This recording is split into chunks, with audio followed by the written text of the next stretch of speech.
Gratulerer så mye med morsdagen til alle mamma. Takk for trygghet, omsorg og kjærlighet.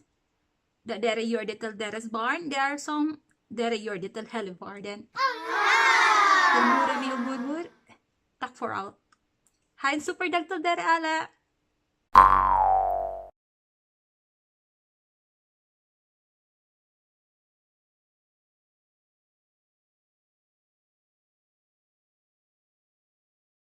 Yes,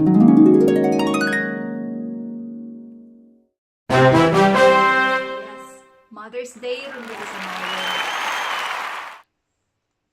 Sa una, sa Pilipinas pa ko, abitude na ako na tibok kalibutan, pariyaning Valentine's Day, Christmas, ug uban pa, pareha og pizza ang pagselebrar sa Mother's Day.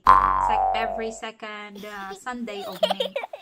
Pero pag abot na ko diri sa Norway, ako nga hibaw-an na lahilahing lugar sa kalibutan, lahilahi sa daog pizza sa pagselebrar. Dire, gikan pa 1918, every second Sunday of February ilang celebration sa Mother's Day. Pero ang sigurado ko, maski dili parihag pizza ang ato ang pag-celebrate sa Mother's Day, pareha og tema atong ginabuhat, pareha atong pag-celebrate. Nagpasalamat sa atong mama ug sa tanang nagpakainahan sa tuwa. Atong lola, atong tiya or tiyo na nagpakainahan sa tuwa, or mga single parent, especially mga single parent, maski amahan pa ka na nagpakainahan. Salamat kayo sa pagigugma. Isa ko.